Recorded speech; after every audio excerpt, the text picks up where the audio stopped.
Hello, मैं सिमी टिपिट हूँ और मैं आपको बाइबल की एक अजीम कहानी के रोज़ाना सफ़र में खुश आमदीद कहना चाहता हूँ। ये एक दिलचस्प सफ़र है जो आपकी ज़िंदगी को बदल देगा।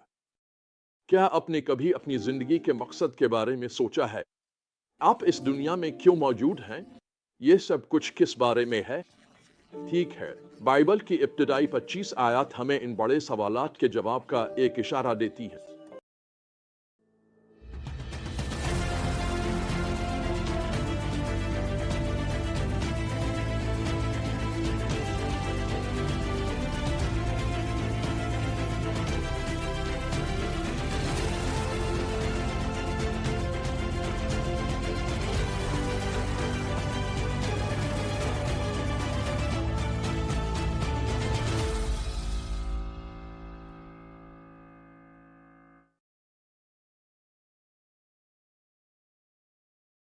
इब्तिदा में खुदा ने आसमान और ज़मीन को पैदा किया। शुरू से ही हम देखते हैं कि इस कायनात के पीछे एक खालिक मौजूद है। ये सब कुछ महज इत्तेफाक से आबे तरतीब तौर पर नहीं हुआ। खुदा ने सब कुछ बनाया, आसमान, जमीन, सब कुछ, और उसने सब कुछ एक मकसद के तहत बनाया। देखें, ये खुदा महज कोई गैर शख्सी कुव्वत नहीं है। बाइबल उसे एक जाती और ताल्लुक रखने वाली हस्ती के तौर पर जाहिर करती है, और उसने आपको उसके साथ ताल्लुक रखने के लिए पैदा किया। यही असल में आपके यहाँ होने की वजह है, ताकि आप अपने खालिक को गहरे और बामानी तरीके से जान सकें। पैदाइश की इब्तिदाई आयत में बाकी सब कुछ इसी बुनियादी सच्चाई से निकलता है कि खुदा ने कायनात को वजूद में लाने के लिए कलाम किया। खुदा ने कहा, रोशनी हो, और रोशनी हो गई। महज अपने कलाम की ताकत से रोशनी जाहिर हो गई। फिर इसने रोशनी को तारीकी से जुदा किया, ऊपर के पानियों को नीचे के पानियों से अलग किया और खुश्की को जाहिर किया। कुछ भी ना होने से उसकी आवाज़ की तख्लीकी कुव्वत के ज़रिए पूरी कायनात वजूद में आई, खुदा के मुकर्रर करदा नक्शे और तरतीब के मुताबिक। सूरज, चांद और सितारे ज़ाहिर हुए ताकि दिन, मौसम और साल का तयन करें। खुदा ने समंदरों को जानदार मखलूक़ात से भर दिया और पौधों और नबातात को ज़ाहिर किया, ताकि वो ज़मीन पर उगें और फैल जाएं। ये वाकई हमारे खालिक खुदा की लामहदूद कुदरत और हिकमत की हैरत अंगेज तस्वीर है। उसने महज अपने कलाम से हर चीज़ को अदम से वजूद में लाया, खुद ही, इससे पहले कि कोई मखलूक मौजूद होती। सिर्फ एक कादिर मुतलक, आलम कल और मावराई खालिक ही ऐसा कर सकता था। महज इस बारे में सोचना ही मेरे जहन को हैरान कर देता है। कायनात की बुनियादों को महज एक हुक्म से तश्कील देने के लिए दरकार कुदरत और जहानत का अंदाज़ा लगाना भी मुश्किल है। और यही खुदा चाहता है कि तुम उसे ज़ाती तौर पर जानो। मैं आपको एक मुख्तसर कहानी सुनाता हूँ।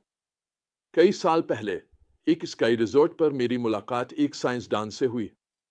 जब मैंने इसे बताया कि मैं खुदा की मोहब्बत का पैगाम पहुंचाता हूं, तो उसने कहा, मेरे ख्याल में हम भी यही कर रहे हैं। इसने वजाहत की कि इसकी टीम कायनात के हतमी मकसद की तलाश में है।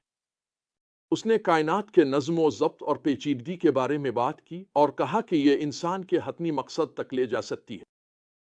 मैंने इसे बताया कि मैंने ये मकसद तब दरियाफ्त किया जब मैंने समझा कि कायनात को खुदा ने जानबूझकर तख्लीक किया है, ये महज एक इत्तिफाकिया हादसा नहीं है। मेरा मकसद इस हस्ती को जानने से आता है जो जबरदस्त कुदरत के साथ सब कुछ वजूद में ले आए। दर हकीकत इस इदराक ने मेरी जिंदगी का रुख ड्रामाई तौर पर बदल दिया। जब मैं 16 साल का था, मैंने एक बड़ा नौजवानों का तकरीरी मुकाबला जीता और शुमाली अमेरिका का सफर करके दुनिया में अम पर तकारीर की। लेकिन इस कामयाबी के बावजूद मैं अंदर से खाली महसूस करता था। मेरे पास हकीकी सुकून नहीं था। ये तब तक नहीं बदला जब तक मैं कॉलेज में नहीं पहुंचा, जहां मैंने आखिरकार अपना दिल खुदा के लिए खोला और हकीकी मानी और मकसद पाया। एक रात जब मैं सितारों की तरफ देख रहा था, तो मैं खुदा की तख्लीक की शान व शौकत और नज़्म व ज़ब्त से मगलूब हो गया।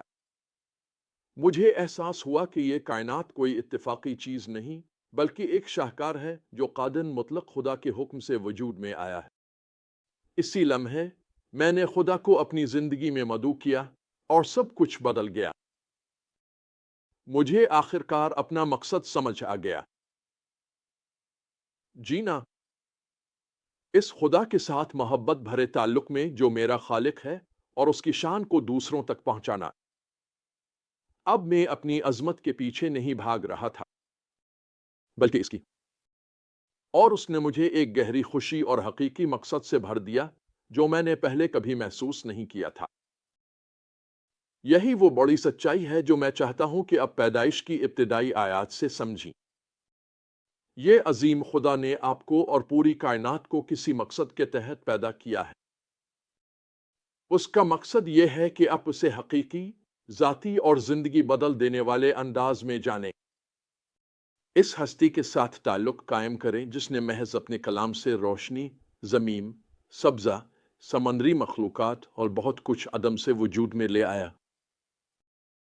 جب آپ اپنے دل کو خدا کی لامحدود تخلیقی قدرت اور حکمت کے لیے کھولتے ہیں تو سب کچھ بدل جاتا ہے۔ زندگی آخرکار معنی خیز لگنے لگتی ہے۔ اب سمجھ جاتے ہیں کہ آپ یہاں کیوں ہیں۔ جب آپ اپنے خالق کے ساتھ تعلق میں جیتے ہیں تو مقصد اور خوشی آپ کی روح میں بھر جاتی ہے۔ لہٰذا آج میں آپ کی حوصلہ افزائی کرتا ہوں کہ خدا کی عظمت پر غور کریں جو تخلیق میں ظاہر ہوتی ہے۔ اس حیرت انگیز سچائی پر غور کریں کہ اس نے محض اپنے کلام سے سب کچھ پیدا کیا، اور پھر اسی طاقتور خالق خدا کو اپنی زندگی میں مدعو کریں۔ اسے ذاتی طور پر جاننے کی کوشش کریں۔ یہی آپ کے حقیقی اور حتمی مقصد کو دریافت کرنے کا پہلا قدم ہے۔ بس اس وسیع حقیقت کو قبول کریں۔ کائنات کے پیچھے ایک شاندار، ہر چیز پر قادر خالق ہے جس نے آپ کو اس لیے بنایا کہ آپ اسے جان سکیں۔ کتنی شاندار حقیقت ہے جس پر آپ اپنی زندگی کی بنیاد رکھ سکتے ہیں۔